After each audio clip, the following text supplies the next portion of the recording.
నమో వెంకటేశాయ.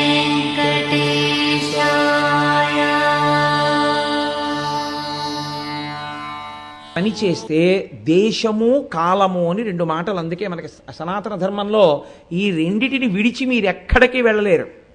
దేశము, మీరెక్కడ కూర్చుని ఏం చేస్తున్నారన్న దాన్ని బట్టి మీకు ఈశ్వరుడు అనుగ్రహం ఉంటుంది. ఇక్కడ కూర్చుని రామా అన్నారనుకోండి 10,000 మాటలు రామనామం చెప్పినట్టు. వెంకటాచలం వెళ్ళి రామా అన్నారనుకోండి 1,000,000 మాటలు రామనామం చెప్పినట్టు. అక్కడికి వెళ్ళి పనికిమాలిన మాటలు మాట్లాడారనుకోండి అక్కర్లేనివి మాట్లాడినందుకు అంత పాపం కూడా వేస్తారు. కాబట్టి స్వయంభూ క్షేత్రము దానికి ఒక విలువ, దానిది ఒక స్థాయి, అది అత్యున్నత స్థాయి.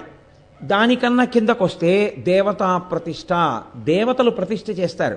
మీరు చూస్తూ ఉంటారు దక్షారామ క్షేత్రం ఉంది, సూర్య ప్రతిష్ట, దేవతలు ప్రతిష్ఠ చేస్తూ ఉంటారు. సామర్లకోటలో కుమారారామం ఉంది, సుబ్రహ్మణ్య ప్రతిష్ట, దేవతలే వచ్చి ప్రతిష్ఠ చేసినటువంటి స్వరూపాలు. అవి స్వయంభూ క్షేత్రాల కన్నా కొంచెం తక్కువ. వాటికన్నా కొంచెం తక్కువ ఋషి ప్రతిష్ట, అగస్త్య మహర్షి ప్రతిష్ఠ చేసిన శివలింగం అండి అంటాం. లేకపోతే ఇదిగోనండి రామచంద్రమూర్తిని ఇక్కడ ఫలానా ఋషి ప్రతిష్ఠ చేశారు అంటాం. ఆ ఋషి ప్రతిష్ఠ చేస్తే స్వయంభూ దేవత ఋషి, అంతకన్నా కింద మనుష్య ప్రతిష్ఠ. ఋషి మనిషి అయినా సంప్రదాయంలో గొప్పతనం ఏమిటో తెలుసా అండి? ఋషికి తర్పణ ఉంది. ఋషి దార్శనికుడు, ఆయన ఒక మంత్రమునకు ద్రష్ట. అంత తపస్సు చేసి ఈశ్వర వాణిని విన్నాడు, విని ఒక మంత్రమునిచ్చాడు, ఒక బీజాక్షరాన్ని ఇచ్చి దానికి అధిదేవత అయ్యాడు. కాబట్టి ఋషికి తర్పణ ఉంటుంది. మనుష్యుడుగానే పుడతాడు కానీ ఆయన ఋషి అవుతాడు. కాబట్టి ఋషి మనిషా అని మీరు అడిగారు అనుకోండి, ఋషి అయిపోయిన తర్వాత ఇంకా మనుషుల్లో చెప్పడానికి ఉండదు, ఆ వర్గమే వేరుగా. ఋషి వర్గం వేరే, ఆయనకి తర్పణ ఉంటుంది. మనుష్యులందరికీ అలా తర్పణలు ఉండవు, ఏదో భీష్ముడి లాంటి వాళ్ళకు ఉంటాయి. కాబట్టి ఋషి ప్రతిష్ట ఆ తరువాతి స్థాయిలోకి వస్తుంది. దానికన్నా కింద రాక్షస ప్రతిష్ట, రాక్షసులు ప్రతిష్ఠ చేస్తారు ఒక్కొక్క చోటుకు వచ్చి, దానికి ఒక శక్తి ఉంటుంది. అంతకన్నా కింద మనుష్య ప్రతిష్ట, మనుష్యులు ప్రతిష్ఠ చేస్తారు. అప్పుడు ఏం చేస్తారో తెలుసా అండి? వేదం చదువుకున్నటువంటి వారు తాము చదువుకున్నటువంటి ఆ వేద మంత్రముల యొక్క శక్తి చేత తల్లి తన కడుపులో పిండం పెరిగేటట్టుగా అవకాశం ఇచ్చి ఊపిరి పోసుకునేదాకా లోపల పెట్టుకుని ఊపిరి పోసుకున్న తర్వాత పైకి వదిలినట్టు. ఎందుకనంటే సగం కాలిన శవం ఎంత భయంకరంగా ఉంటుందో సగం ఏర్పడిన పిండము అంతే భయంకరంగా ఉంటుంది. మాతృదేవోభవ, తల్లికి ఎందుకో నమస్కారమో తెలుసా అండి? అసలు నిజంగా సగం కాలి శవాన్ని ఎవడోటే పెట్టుకోడు, ఇక సగం కాలిన శవాన్ని ఎవడటే పెట్టుకుంటాడు, హడిలిపోతాడు చూస్తే. అలా ఉంటుంది. సగం ఏర్పడిన శరీరం కూడా అలాగే ఉంటుంది. ఎందుకంటే ఉరప్పంజరం ఏర్పడి ఓ పుర్రె మాత్రమే ఏర్పడి ఉన్నటువంటి శరీరం తన కడుపులోనే ఉంది అని తెలుసుకుంటే భయానకమైపోతుంది. కానీ వీడు పూర్ణంగా తయారై నా బిడ్డడై పైకొస్తాడని అమ్మ నిర్భయంగా తన కడుపు తడుముకుని అమ్మ నేను అమ్మనవుతున్నానని పొంగిపోతోంది గర్భాలయం ఇచ్చి. అలా వేదము చదువుకున్న వారు ఏం చేస్తారంటే ఆ మూర్తి యందు తేజస్సుని ప్రవేశపెడతారు.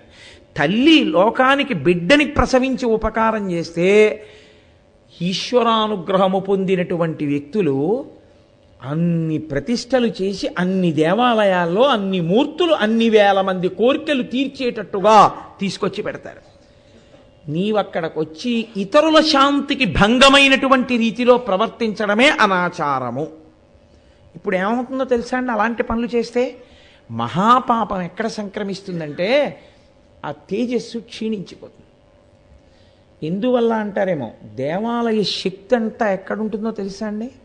స్వయంభూ క్షేత్రం అయితే కింద చక్రం ఉండదు, కానీ సాధారణంగా ప్రతిష్ఠ చేసిన చోట ఈశ్వరమూర్తికి ఉండేటటువంటి శక్తి అంతా కూడా ఆ మూర్తి కింద వేసినటువంటి చక్రం వల్ల వస్తుంది. ఇప్పుడు ఆ చక్రం బ్యాటరీ లాంటిది, ఈ బ్యాటరీ మీద ఉన్న బల్బు లాంటిది ఈశ్వరుని యొక్క మూర్తి. అది ఎంత శక్తివంతంగా ఉంటే అంత శక్తివంతంగా పైన మూర్తి ఉంటుంది. అందుకే ప్రతిష్ఠ చేసేటప్పుడు అంత జపాలు చేసి ధారపోయిస్తారు కూడా, ధారపోయించి ప్రతిష్ఠ చేస్తుంటారు. అంత జాగ్రత్తగా ఉపచారాలు చేస్తారు. అధివాసాలు చేయిస్తారు. చేయించి తీసుకొచ్చి సుముహూర్తంలో ఆకరణ నేత్ర నిమీలనం చేస్తారు. అటువంటి మూర్తి శక్తి దేనికి పోతుందో తెలుసా అండి? మీరు ప్రవర్తించకూడని రీతిలో వెళ్ళి దేవాలయంలో ప్రవర్తిస్తే బ్యాటరీ ఎలా డౌన్ అయిపోతుందో అలాగే చక్రమునందుండేటటువంటి శక్తి క్షీణించిపోతుంది. వెళ్ళకూడని రీతిలో దేవాలయం లోపలికి వెళ్ళిపోతున్నాడు అనుకోండి, ఇష్టం వచ్చినటువంటి బట్టలతోటి పోతుందంటే ఆ వాయువు యొక్క స్పర్శ చేత పోతుంది. గుళ్ళోకి వెళ్ళి సెల్ ఫోన్లో మాట్లాడడం మొదలెట్టాడు అనుకోండి, పోతుంది ఆ ధ్వని ప్రకంపనలకి. దేవాలయానికి వెళ్ళి లౌకిక ప్రసంగాలు చేశాడనుకోండి, అక్కర్లేని మాటలన్నీ దేవాలయాల్లో మాట్లాడాడు అనుకోండి, పోతుంది ఆ శక్తి. ఇప్పుడు చెప్పండి, దేవాలయానికి వెళ్ళి మీరు చెయ్యకూడని పని చెయ్యడం కేవలం మీ హక్కు అనుకుని మీరు చేయడం అవుతుందా, ఇతరులకు కూడా పనికొచ్చేటటువంటి స్థానాన్ని మీరు పాడు చేసేయడం అవుతోందా లేదా? అందుకని దేవాలయంలో ఆచారం అన్నది వచ్చింది. ఆచారం పాటించండి అని ఎందుకంటారో తెలుసా అండి? ఇది కారణం. ఇతరుల శాంతి స్థానమును నువ్వు పాడు చెయ్యరాదు. 10 మంది సంతోషంగా కూర్చునే పార్కుని నువ్వు పాడు చేయకూడదు. 10 మంది నీళ్లు తాగేటటువంటి ఏటిని నువ్వు కల్మషభూయిష్టం చెయ్యకూడదు. 10 మందికి శాంతి స్థానమైన దేవాలయమునందు నువ్వు అనాచారముతో ఉండకూడదు. అప్పుడు ఏం చెయ్యాలి మరి? అలా చేస్తుంటే కొన్నాళ్ళక ఆ శక్తి క్షీణించిపోతుంది. అప్పుడు మళ్ళీ విగ్రహాన్ని తీసేసి పక్కనెట్టేసి భూమి తవ్వేసి యంత్రం బయటికి తీరుగా. అప్పుడు బ్యాటరీ మీ కంటికి కనపడదు, కానీ ఓ వైర్ తీసుకెళ్ళి ప్లగ్లో పెడతారు, ఛార్జింగ్ అవుతుంది. మీ కంటికి కనపడకుండా బ్యాటరీ ఛార్జింగ్ అవ్వడం ఎటువంటిదో, మీ అనుచిత ప్రవర్తన వలన దెబ్బతిన్నటువంటి చక్ర శక్తిని మళ్ళీ పూర్ణం చెయ్యడమే కుంభాభిషేకం. దీన్ని దేవాలయం పైకెక్కి కుంభాభిషేకం చేస్తారు మంత్రజలాలతో.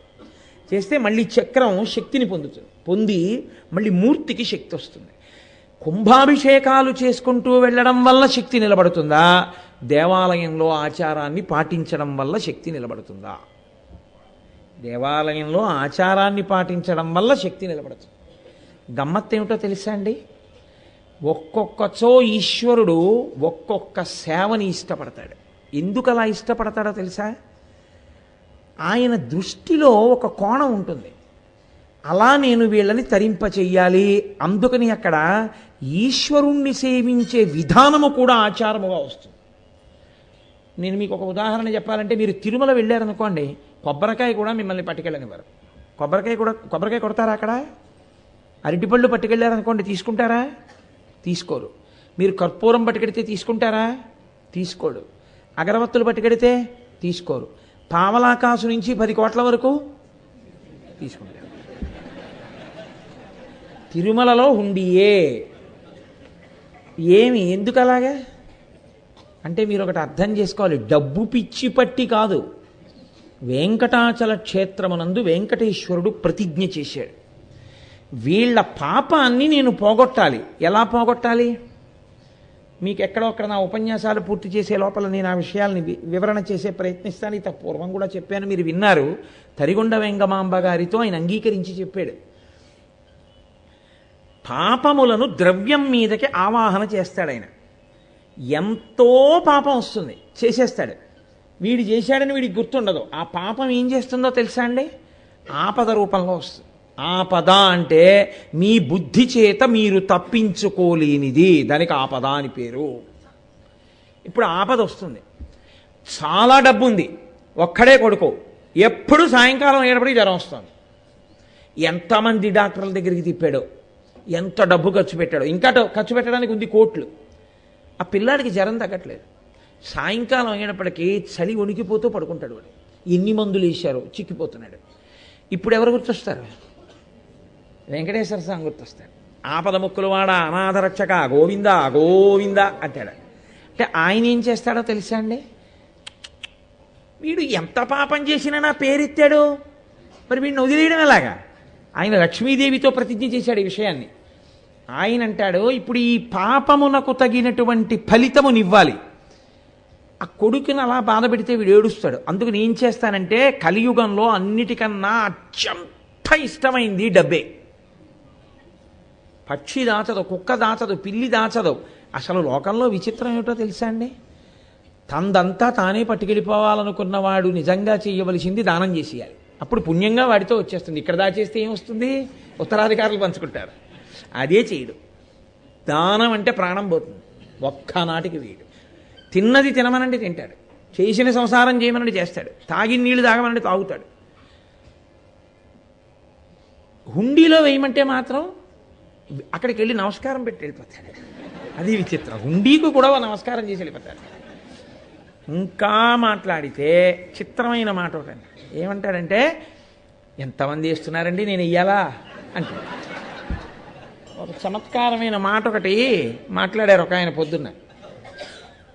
అదే అప్పుడే వెళ్ళిపోతున్నారే, గంధం తీశారా మీరు ఈశ్వర సేవకి అంటే, నిండా తీసిచ్చేసానండి అన్నారు.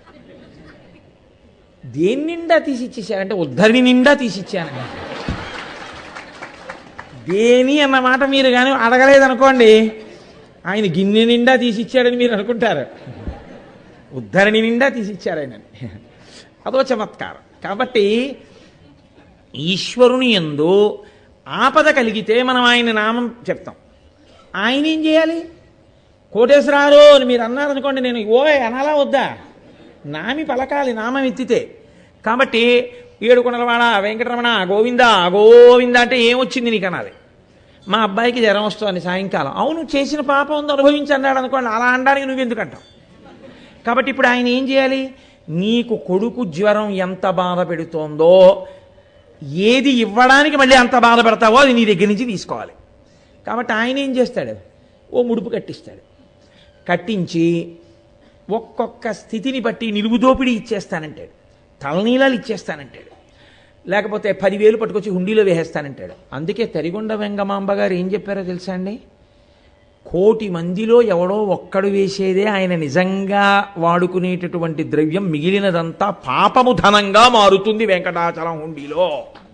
అందుకే అంత డబ్బు పాపులు పట్టుకెళ్ళి వేసినదే. స్వయంగా అంగీకరించాడు వెంకటేశ్వరుడు తరిగొండ వెంగమాంబ గారి దగ్గర వెంకటేశ్వర వైభవంలో.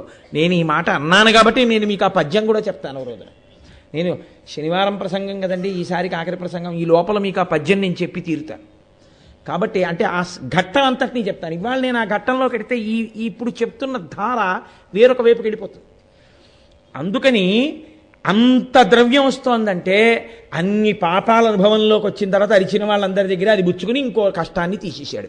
అందుకే అక్కడికి వెళ్ళి చుట్టూ ఆలయం చుట్టూ తిరిగేవాళ్ళు, దండాలు పెట్టేవాళ్ళు, రాత్రనక పగలనక నమస్కారాలు చేసేవాళ్ళు. అంటే ఆయన ఎంత ఓర్పు కలిగిన వాడో, ఎంత దయాళువో మీరు చూడండి. అదే సమయంలో ఆయనకున్న లక్షణం ఏమిటో తెలుసా అండి? పావలా వేద్దాం అనుకున్న వాడి దగ్గర రూపాయి పుచ్చుకుంటాడు. ఎందుకు పుచ్చుకుంటాడంటే రక్షించుట కొరకు, కేవలం రక్షించడానికే ద్రవ్యాన్ని తీసుకుంటాడు తప్ప ఈశ్వరుడికి డబ్బు పిచ్చి పట్టి అని మీరు అనుకోకూడదు.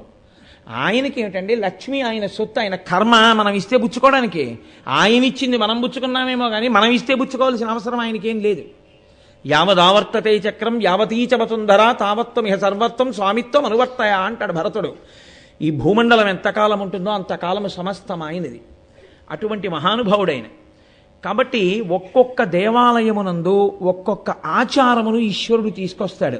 అది కూడా అలా ఆయన ఎందుకు తీసుకొస్తాడంటే, ఆ కోణంలో మీతో ఒక మంచి పని చేయించి మిమ్మల్ని అనుగ్రహిస్తూ ఉంటాడు. అందుకే అన్ని దేవాలయాలకి ఒకే పద్ధతి ఉండదు. వెంకటాచలం వెడితే డబ్బు వేస్తాం. అలాగే మీరు వైకోం అనొక క్షేత్రం, వైకోం క్షేత్రానికి వెడితే విందులు చేస్తారు. చాలామందిని పిలిచి విందు చేస్తూ ఉంటారు. పళని వెడితే కావడి మోస్తారు. రామేశ్వరం వెడితే కాశీగంగ పట్టుకెళ్ళి శివలింగానికి అభిషేకం చేస్తారు. విశ్వనాథ దర్శనానికి వెడితే సేతువు నుంచి పట్టుకెళ్ళినటువంటి సముద్ర జనాలతో కాశీగా విశ్వనాథుడికి అభిషేకం చేస్తారు. అలాగే త్రిపట్రియార్ అని చెప్పి ఒక ఊరు, ఆ ఊరు వెడితే రామచంద్రమూర్తి దేవాలయం అది. అక్కడ తుపాకీ పేలుస్తారు. అక్కడ తుపాకీ పేలిస్తే ఈశ్వరుడు సంతోషిస్తాడు. మందుగుండు పేల్చి వచ్చేస్తారు. నేను వెళ్ళే నక్షత్రానికి వెడితే తుపాకీ పేల్చడం కోసం కాసేపు ఉండవలసి వచ్చింది. అక్కడ మనం డబ్బు కట్టేస్తే వాళ్ళు మందుగుండు పేలుస్తారు. ఢామ్ అని పెద్ద చప్పుడు వస్తుంది. చప్పుడు వస్తే అక్కడ రామచంద్రమూర్తి ప్రసన్నుడవుతాడు. అలా ఎందుకు ప్రసన్నుడవుతాడండి? అలా ఎందుకండి మందుగుండు పేల్చడం అంటే అదొక పెద్ద విశేషం. ఇప్పుడు అవన్నీ నేను ఎక్కడ చెప్తాను, ఎప్పుడైనా అవకాశం వచ్చినప్పుడు చెప్తాను. ఇప్పుడు త్రిప్రట్రియార్, అలాగే గురువాయూర్ వెళ్ళి మందుగుండు పేలుస్తాను అనకూడదు. గురువాయూర్ వెడితే నారాయణీయం పారాయణ చేయాలి. గురువాయూరులో నారాయణీయం చదువుకోవాలి. కాబట్టి ఒక్కొక్క క్షేత్రంలో, అలాగే అంబల్పజళ్ళని ఒక ఊరు ద్రవిడ దేశంలో, ఆ ఊరు వెడితే కృష్ణ భగవానుడి దేవాలయం ఉంటుంది. అక్కడ పాలతో చేసినటువంటి పాయసాన్ని మీరు పట్టుకెళ్ళి ఇవ్వాలి. త్రిశూర్ అని ఒక క్షేత్రం, గురువాయూరు వెళ్ళేటప్పుడు రైలు అక్కడే దిగుతాం. త్రిశూర్లో ఆవు నెయ్యి ఇవ్వాలి, కానీ మీరు ఇస్తానంటే వాళ్ళు పుచ్చుకోరు. మీరు డబ్బు ఇచ్చేస్తే ముట్టుకోవడం కూడా మిమ్మల్ని ముట్టుకోనివ్వరు. వాళ్ళు మడికట్టుకుని తీసిన ఆవు నెయ్యి పట్టుకెళ్ళి శివలింగం మీద అభిషేకం చేస్తారు. శివలింగం అంతా నీతితో గడ్డకట్టి ఉంటుంది. అది ఎప్పటిదో తెలుసా అండి? కొన్ని వేల సంవత్సరముల నాటిది, కూడా కొన్ని వందల సంవత్సరముల నాటిది. అథవా 600 సంవత్సరాల క్రితం ఆవు నెయ్యి కావాలి అంటే ఒక్క త్రిశూరే వెళ్ళాలి మీరు. అందుకే ఆయుర్వేద వైద్యులు చాలా పాత ఆవు నెయ్యి కావాలంటే త్రిశూర్ వెళ్ళి తెచ్చుకుంటారు. 600, 700, 1000 సంవత్సరాల క్రితం అభిషేకం చేసిన ఆవు నెయ్యి శివలింగం మీద పేరుకుపోయి ఉంటుంది. చుట్టూ దీపాలు వెలుగుతుంటాయి. శివలింగం మీద నెయ్యున్నంతసేపు కరగదు. మీకు తమలపాకులో కొద్దిగా ఆవు నెయ్యి తీసి పట్టుకొచ్చి మీకు ఇచ్చి మీరు ఇలా చేతిలో పట్టుకోగానే కరిగిపోదు, ప్రసాదంగా ఇస్తారు. అది ఆ క్షేత్ర వైభవం. అక్కడ భజన అని ఒకటి ఉంటుంది. అక్కడ అదొక సేవ. భజన అంటే ఏమిటో తెలుసా అండి? వెళ్ళి కాసేపు సాంబ సదాశివ సాంబ సదాశివ సాంబ సదాశివ సాంబ శివ అంటాం కాదు.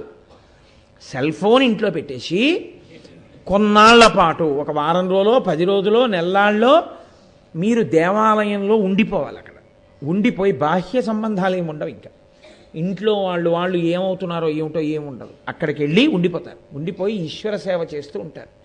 త్రిశూర్లో అలా చేస్తే గొప్ప గొప్ప కోరికలు కూడా తీరుతాయని. అందుకే శివగురువు ఆర్యాంబ బిడ్డలు లేకపోతే త్రిశూర్ క్షేత్రంలోనే భజన చేశారు. అయితే శంకర భగవత్పాదులు ఆవిర్భవించారు.